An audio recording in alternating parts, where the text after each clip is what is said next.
Salam alaikum.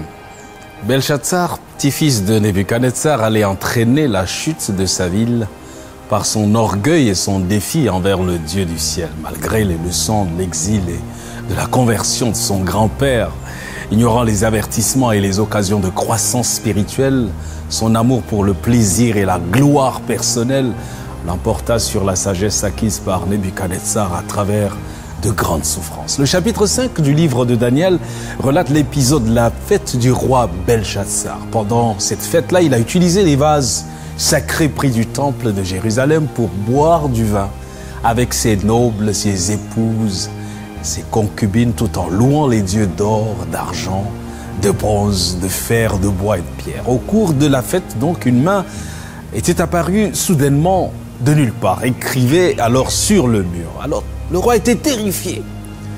Il a fait appel à tous les sages de Babylone, mais aucun ne pouvait interpréter l'écriture. Sous le conseil de la reine, Daniel est appelé, il réprimande. Alors, quand il arrive, il réprimande Belshazzar pour n'avoir pas appris de l'humilité de Nebuchadnezzar, et il interprète l'écriture. Mene, mene, tekel, farsin, annonçant la fin du règne de Belshazzar et la division de l'empire babylonien qui est envahi par les Mèdes et les Perses cette même nuit. Voici l'écriture qui a été tracée d'après le texte: compter, compter, peser et diviser. Et voici l'explication de ces mots, disait Daniel.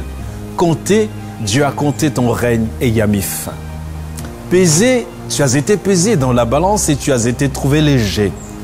Diviser, ton royaume sera divisé et donné aux Mèdes et aux Perses. Daniel 5, versets 25 à 28.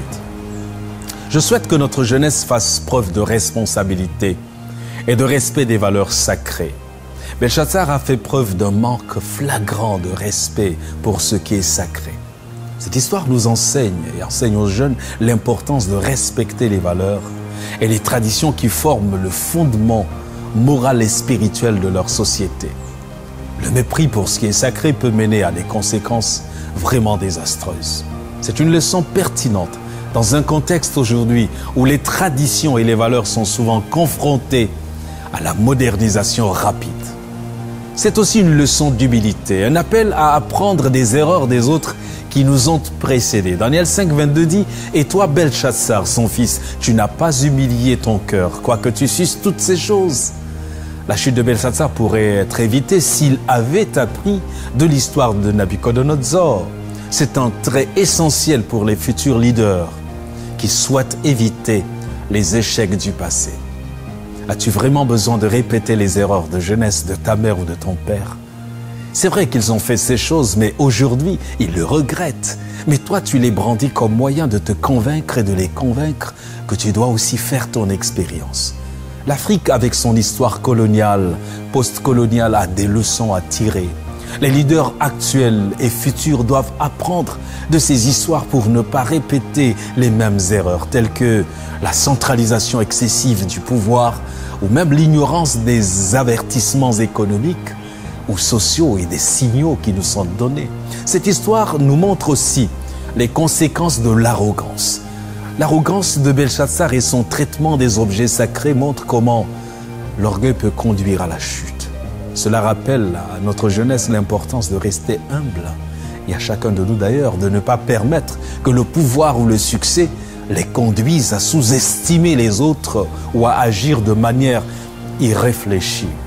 Dans cette dernière nuit folle de débauche et de débauche folle, Belshazzar et ses grands avaient mis le comble à leur péché et au péché du royaume de Nebuchadnezzar, ce royaume chaldéen. La main qui avait retardé le châtiment divin ne pouvait plus le différer. Dieu s'était efforcé par des bénédictions répétées d'enseigner aux Babyloniens le respect de sa loi. Oh, le texte biblique nous dit « Nous avons voulu guérir Babylone », déclarait le prophète Jérémie, mais elle n'a pas guéri. Jérémie 51, verset 9. L'extrême perversité du cœur humain ne permet plus de retarder la sentence divine. Belshazzar devait disparaître pour faire place à un autre royaume.